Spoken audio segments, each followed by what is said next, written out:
ನಾವು ಚಂದನ್ 2008ರಿಂದನೇ ಇದ್ವಿ. ನಾನು ಚಂದನಿನ ಪರ್ಸನಲ್ ಲೈಫಿನ ಬಗ್ಗೆ ಒಂದು ಕಮೆಂಟ್ ಮಾಡಿದ್ದೆ.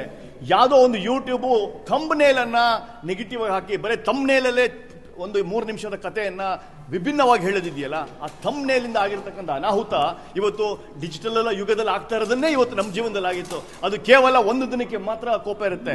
ಯಾರು ತುಂಬ ಪ್ರೀತಿ ಮಾಡ್ತಾರಲ್ಲ ಅದು ಅವ್ರಿಗೆ ಹೇಳೋರು ಪ್ರಯತ್ನ ಮಾಡ್ತಾರೆ. ನಾನು ಪ್ರೀತಿ ಮಾಡ್ತಾ ಇದ್ದೀನಿ, ನಾನು ಹೇಳಿದ್ದೀನಿ, ಚಂದನ್ ನನಗೆ ತುಂಬ ರೆಸ್ಪೆಕ್ಟ್ ಕೊಡ್ತಾನೆ, ಆ ಪ್ರೀತಿ ಇವತ್ತು ಗೆದ್ದಿದೆ. ನಾವು ಚಂದನ್ ಮೊದಲಿಂದನೂ ಫ್ರೆಂಡ್ಸು. ಕೇವಲ ಮೀಡಿಯಾದ ಯೂಟ್ಯೂಬ್ ಕೆಲವು ಮಾಧ್ಯಮ ಥಂಬ್ನೇಲ್ ಹಾಕಿ ನಮ್ಮನ್ನು ಒಂದು ಗೂಬೆ ಕೂಡಿಸಿದ್ರಲ್ಲ, ಆ ಗೂಬೆಯಿಂದಾನೇ ಇವತ್ತು ಅವ್ರಿಗೆ ಬೇಜಾರಾಗಿದ್ದು. ಅದೆಲ್ಲ ತಿಳಿ ಹೋಗಿದೆ. ನಾವು ಅವರು ತುಂಬ ಒಳ್ಳೆ ಫ್ರೆಂಡ್ಸು, ಜೊತೆಗಿದ್ವಿ. ನಿನ್ನೆ ಪಿಕ್ಚರ್ ನೋಡಿದ್ದೀವಿ, ಇವತ್ತು ಪಿಕ್ಚರ್ ನೋಡಿದ್ದೀವಿ, ಡಬ್ಬಿಂಗ್ ಮಾಡಿದ್ದೀವಿ, ಮತ್ತು ಇನ್ನೊಂದು ಹೊಸ ಪಿಕ್ಚರ್ಗೂ ಒಟ್ಟಿಗೆ ಸೈನ್ ಮಾಡಿದ್ದೀವಿ, ಜೊತೆಗೆ ಸೈನ್ ಮಾಡಿದ್ದೀವಿ. Thank you. ಡಿಜಿಟಲ್ ಯುಗದಲ್ಲಿ ಇದಲ್ಲ, ಇನ್ನೊಂದು ಪಿಕ್ಚರ್ ಬರ್ತಾ ಇದೆ, ಅದು ಇನ್ನೊಂದು ದಿನ ಹೇಳ್ತೀನಿ. ಪಾರ್ಟ್ 2 ಬರ್ತಾ ಇಲ್ಲ, ಬಟ್ ಇನ್ನೊಂದು ಪಿಕ್ಚರು ನಾನು ಮತ್ತು ಚಂದನ್ ಒಟ್ಟಿಗೆ ಮತ್ತೆ ಬರ್ತಾ ಇದ್ದೀವಿ.